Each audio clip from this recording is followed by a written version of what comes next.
I believe the city's support for the Center for Family Outreach is crucial. I know that we've all benefited from a second chance at some time or another in our growing up. And to have that second chance where they can find a path to a better future. We have students come to us from all different walks of life. A lot have experienced some drug and alcohol issues and have maybe gotten into trouble with the law with that. Our students are coming to us with more complex and significant needs than ever before, and we're seeing this at a younger and younger age. Times have changed. I think some of the struggles we see are much more severe. They're more pervasive. Like any other school in our district, issues with drugs, marijuana, alcohol. Initial referrals started when I was catching children here with drugs or alcohol issues, and through a direct citation or summons into our juvenile court. The officers will write them a ticket, typically a summons. Those tickets will come to our office, we'll review those, and we'll take a look at what the charges are, maybe what the circumstances were surrounding that charge, and we'll make a decision on whether or not that kid is appropriate for our diversion program. Clearly there have been a lot of advancements about what we know about juveniles.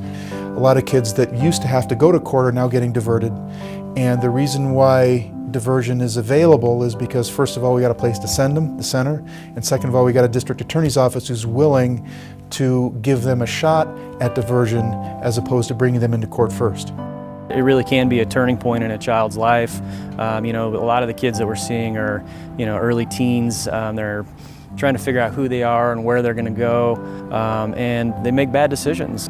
We cover things such as healthy relationships and how to be a good friend, drug and alcohol education and how that impacts every part of a student's life, anger management and how to think through decisions before making them.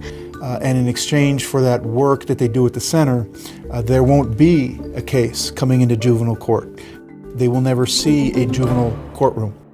One of the main goals of our program is to help the students get sober. Well, the first time I ever smoked was in 7th grade, and I did it one time.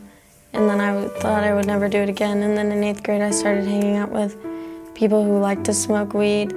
I smoked basically every day that summer.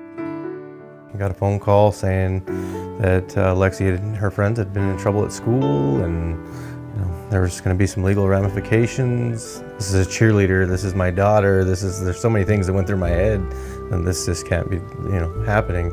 I was pretty scared. I thought I had ruined a lot of things for me. I kind of thought everything was over at that point. But when I started this program, Lori, me and her got really close really fast.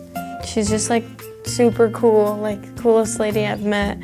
And I just feel like I can literally tell her anything and she'll just be right there for me. A lot of these students haven't thought of where they want to go or what their goals are, and so giving them a chance to dream is pretty big for a lot of them. And it can be hard work because they haven't thought about it before.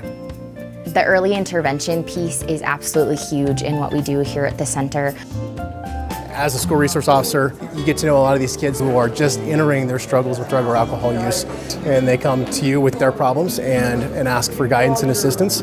Often we do not have the resources to actually work with the students on a long-term basis to actually work through to a solution. Because we can do a direct referral, I can refer them to the center without going through the judicial process. Just today, a student turned to me before he left and said, "Thank you for being so nice to me. When I started this program, I thought that it was going to be a bunch of people being mean to me and just penalizing me for my decisions, but you guys actually cared about me and helped me." And I think that's really what the center is all about. The donations that people have given over the past few years has allowed the center to move into a great new space, to have more classes, to be able to treat more kids, as well as expand into the school district. I can't say enough about how important it is for us as a school district to have great partners that we trust, that the community trusts. And when you consider that 90% of the participants successfully complete the program, that is awesome. It's great that we can help more kids, but we don't have the funds to do it. Your donation today is very important to be able to continue serving our community and our school districts and our kids.